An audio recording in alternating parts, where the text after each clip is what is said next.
Bonjour. Bonjour, Pascal Hansen, donc je suis gérant chez Finasphère. On est une société de courtage spécialisée donc dans le prêt hypothécaire.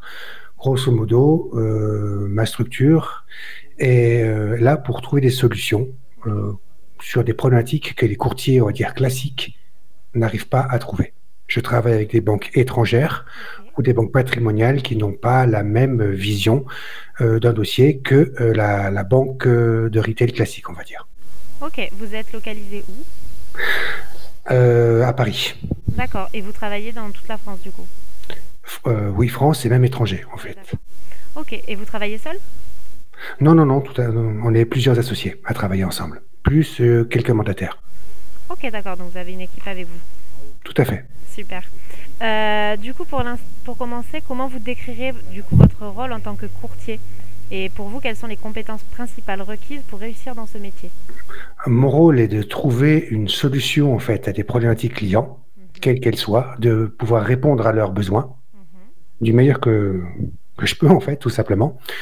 Ce qu'il faut absolument, en fait, quand on est courtier aujourd'hui, c'est de l'abnégation, Mhm, c'est de, oui, c'est de l'appétence, mhm. c'est des idées, c'est être débrouillard et ne pas avoir peur du non, surtout. D'accord. Du coup, vos clients, ça va plus être des professionnels courtiers. Mes clients sont des particuliers. Ok. Par contre, les gens qui m'apportent des dossiers sont souvent des professionnels, soit des avocats, soit des notaires, Soit des soit des courtiers. courtiers ou des experts comptables aussi. D'accord, donc vous avez ça, c'est vos apporteurs d'affaires et après, par contre, vos clients sont que des particuliers. Tout à fait. Vous ne travaillez pas pour des entreprises, enfin, vous ne faites pas pour des entreprises seulement particuliers. Tout à fait. Ok. Du coup, comment vous gérez la relation avec vos clients et comment vous mesurez leur satisfaction? Je ne travaille qu'au bouche à oreille. D'accord. Ok. Donc la satisfaction, elle se mesure très vite. Mhm. Puisqu'un client satisfait va forcément m'envoyer ses copains, ses collègues qui, eux aussi, ont des problématiques, qui sont des fois insolubles au regard de la lecture d'une banque classique. D'accord. Donc, du Voilà. coup, est-ce que vous avez un site internet? Non? Pas encore. Ok. Non, Réseaux sociaux non plus, du coup? Non. non Vous n'avez plus. pas mis en place d'outils de fidélisation à proprement parler, c'est juste... En fait, c'est des clients récurrents ou pas? Ça peut, mais c'est souvent en fait, c'est les apporteurs qui vont m'envoyer en fait systématiquement leur dossier qu'ils n'arrivent pas à financer. Donc forcément, moi, la satisfaction client, en fait, le client final, en fait, si vous voulez, il peut m'envoyer un dossier Mhm. parce qu'il a été satisfait, mais c'est surtout l'apporteur qui, lui, en fait, va effectivement m'envoyer plusieurs dossiers par semaine, voire par mois. D'accord. Et votre entreprise, elle a quel âge? Ça fait combien de temps que vous êtes... Ça fait 6 mois. D'accord. C'est une petite entreprise. Tout à fait. Du coup, comment vous gérez la concurrence? Comment vous vous démarquez sur votre marché? Peut-être qu'il n'y a pas beaucoup de personnes qui font ce que vous faites ou... Il y a quelques personnes, Mhm. si vous voulez, mais effectivement, il n'y a pas beaucoup de concurrence. Il n'y a D'accord. pas énormément de concurrence. Pourquoi? Parce qu'il n'y a pas beaucoup de banques et le métier que je fais est quand même très spécifique et beaucoup de personnes ne savent pas, en fait, monter des dossiers comme nous on le fait. Parce qu'il Ouais. faut une certaine technicité, ingénierie pour être capable de le faire. C'est une forte spécialisation en fait dans votre domaine. Tout Ok. à fait. Et pour arriver à ce niveau de spécialisation, vous avez fait des formations? Vous avez... Formation et surtout aussi terrain, ça fait 20 ans que je fais ce métier. Ok, d'accord. Donc vous avez fait ça pendant très longtemps avant. Et spécialisé comme ça ou courtier plus généraliste? J'ai commencé en courtier général, d'accord.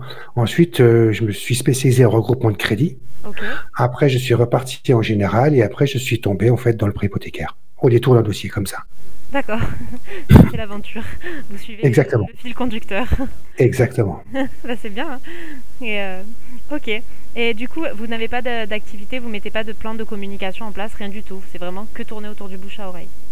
Tout à fait. En fait, on va avoir les plans de communication, mais ça va être au niveau des réseaux professionnels, si vous voulez. Donc après, enfin, est-ce que j'ai le droit de citer des marques? Oui, oui, vous pouvez. Ok. Imaginons un seul instant, par exemple, Meilleur Taux, Mm. parce que ils sont connus sur la place. Ouais. Je ne vais pas aller voir le siège Meilleur Taux pour leur présenter mon savoir-faire. Mhm. Je vais aller voir des courtiers locaux et mes apporteurs ou mes mandataires feront pareil. puisque chaque courtier est indépendant. Donc, il fait un petit peu, entre guillemets, ce qu'il veut. S'il a envie de travailler avec moi, il travaille avec moi. S'il a envie de travailler avec comment dire, les partenaires meilleur taux, il travaillera avec les partenaires meilleur taux. D'accord. Et vous avez comme projet pour dans le futur de faire, du coup, vous m'avez dit un site et de vous digitaliser un peu plus? Ou pas trop? Un peu, sans plus, avoir effectivement un site. Mais si vous voulez, nous, l'objectif, pour éviter d'avoir ce qu'on appelle communément des touristes, je n'ai pas pour objectif de faire de la collecte de leads ou etc. Ou que les gens puissent directement remplir des demandes ou des formulaires sur mon site. Pourquoi? Parce qu'en fait, ça va générer en fait du trafic, certes, mais surtout, ça pas forcément du bon trafic que je ne pourrais pas forcément traiter en fait. D'accord. Ça serait plus un site vitrine du coup, pour un peu Tout à fait. exposer vos compétences, que vous savez faire, et des fois ça rassure un peu les gens de pouvoir voir C'est tout à fait ça. une vitrine. C'est vraiment votre image, quoi. Oui, tout à fait. D'accord. Et donc du coup, vous faites, est-ce que vous faites en plus à côté de votre spécialisation, grâce à vos 20 ans, vous faites des formations récurrentes ou des formations pour pouvoir entretenir vos compétences? Pas besoin. Ah bah oui, de toute façon, j'ai déjà les formations obligatoires. Comme les courtiers. Voilà. Et à côté de ça, bah oui, de toute façon, on n'a jamais fini d'apprendre. Il y a toujours des nouveautés dans le métier du courtage. Même si on est dans mon métier, on est sur un métier de pointe, il y a forcément certaines spécificités, certaines choses, certaines lois qui changent, qui bougent en fonction des pays, en fonction de ceci, cela. Donc, on est obligé de systématiquement se former. Il faut qu'on soit bilingue, voire même trilingue. D'accord. Pourquoi? Parce qu'effectivement, des fois, j'ai des clients qui ne parlent pas un très très mot de français, ou quand je travaille avec des banques allemandes, c'est quand même plus facile de parler l'allemand si je travaille avec une banque allemande. D'accord. Ok. Ben, du coup, est-ce que vous auriez un conseil à donner à une jeune personne qui voudrait se lancer dans le métier du courtage?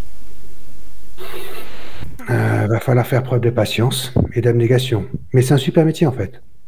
C'est un métier. C'est vrai, quand on commence en fait, en tout cas moi, je parle de ma propre expérience, de mon vécu, j'y suis rentré comme ça un petit peu par hasard et je ne l'ai jamais quitté. Ouais, c'est une passion après, ça vous plaît. C'est ça. Oui, tout à fait. Il y a comment dire, c'est un peu comme au casino en fait. Il n'y a pas la pression du dossier. Quand on a réussi un super coup, enfin un super dossier, super profil qu'on a financé, c'était un truc qui était complètement surréaliste. On est super content. Enfin, il y a le défi, il y a tout ça en fait. Ok. C'est super intéressant. D'accord. Est-ce que vous avez un petit truc à rajouter par rapport à votre parcours ou quoi que ce soit d'autre? Mais faut jamais laisser tomber en fait. Ah, il faut avoir la niaque. C'est ça. Ok. Ben, merci beaucoup en tout cas pour votre temps.